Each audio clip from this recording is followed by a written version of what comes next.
Welcome to 1407 Great Malkin Lane. This is the living memory of the X-Men.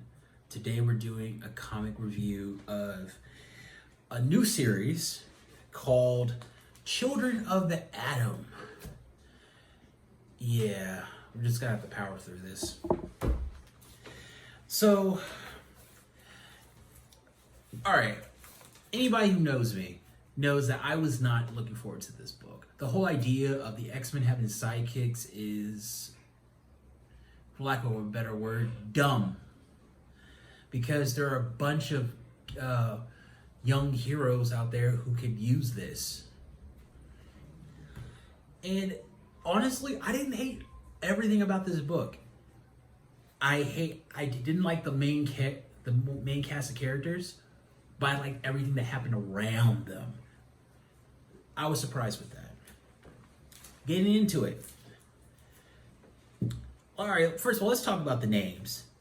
Cyclops Lass, Marvel Boy, Daycrawler. Really? Okay. This is the team. Yeah, it seems like they're doing a Comic-Con thing, doesn't it? Yeah. So we get insight into these kids in their lives. They're living double lives. And we get to see how humans feel about Krakoa. And let me tell you, I would really, really like to see just something from the human's perspective. That's my idea. There needs to be some sort of the whole they hate them because they're different.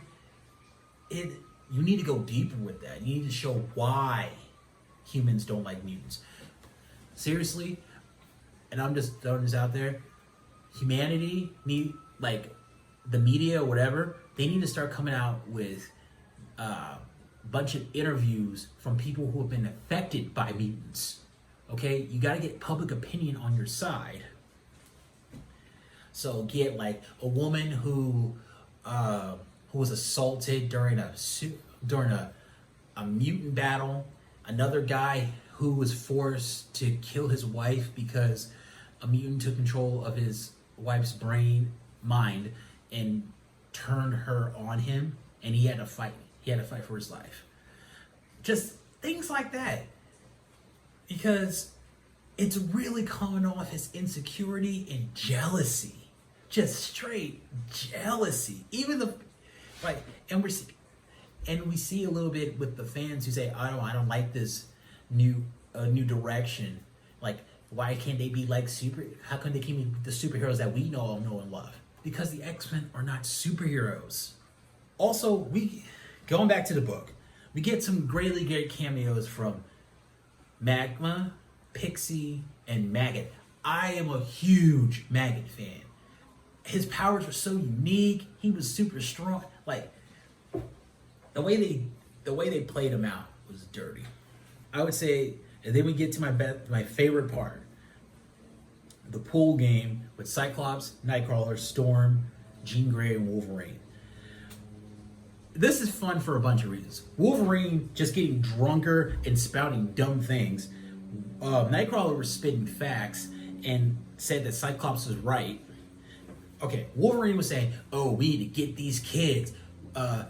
We need to bring them all home." Cyclops is like, "Bro, what you're saying right now is kidnapping. We're not gonna go after these kids.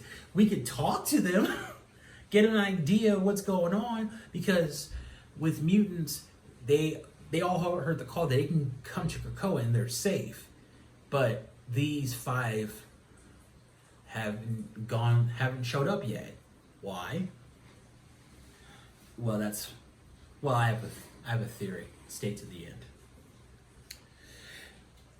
Oh yeah, Wolverine must be drunk because he was really forgetting about. Also, Wolverine saying like, "Oh, these kids are just reckless, just doing what they want to do, and because they're young and dumb." Okay, obviously he's forgetting about X-Force, New X-Men, Generation X, all these young teams who the X-Men have largely ignored. They ignored X-Force at first. I mean, no, they weren't. When I say X-Force, I mean the original X-Force, which could have been called New Mutants 2. Either way, it works. These teams were Wolverine doesn't know what the hell he's talking about, and and neither does Storm. Storm is like, oh, we gotta get these kids. Like, what are you talking about? They know what they're doing. Like, if they need help, let them come. Because if you go out there telling them what they need to be doing, they're just gonna do what they want to do a lot harder. Okay? Don't they realize how children are? Wolverine is emotional. He doesn't know what he's talking about most of the time. Storm. I love Storm, but she has her head so far up her ass. Nightcrawler's okay. He used to be kind of a stand, but like the way the writers do him, it really depends. Jean Grey. Okay. I didn't want to say this, but what does this look like to you? I know a lot of people say like, oh no, just show that they're friends. But since Jane and Miles explained the X-Men have really put me on to subtext, I'm looking at that like, what are you really trying to say? And that's why I hate subtext. Subtext is a rumor that people put stock in, which is stupid. Back along with the story.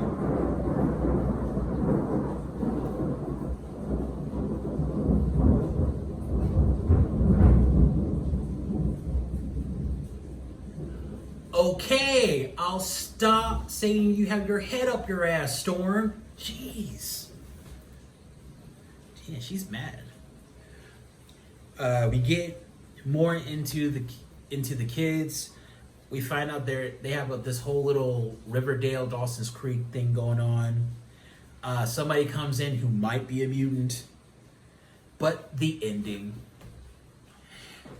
If there was a song that really just brings this home for me, it's Spice Girls.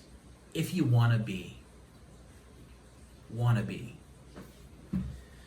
So, I'm going to be reading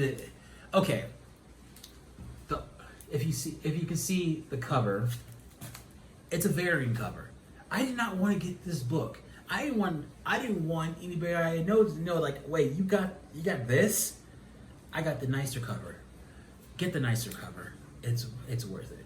And you don't really have to spend that much. But this book is getting a 3.25 out of 5 stars. I'm into it for the mystery. I love the things that happen around them, not necessarily them. Granted, Marvel Boy and Day Tripper. No, I'm sorry. Sorry, that's a whole other thing. Marvel Boy and Daycrawler are so annoying. Also, the fact that they brought back the Hell's Bells crew, that was cool. I want to see more of them. So, this is 1407 Great Mountain Lane, signing off.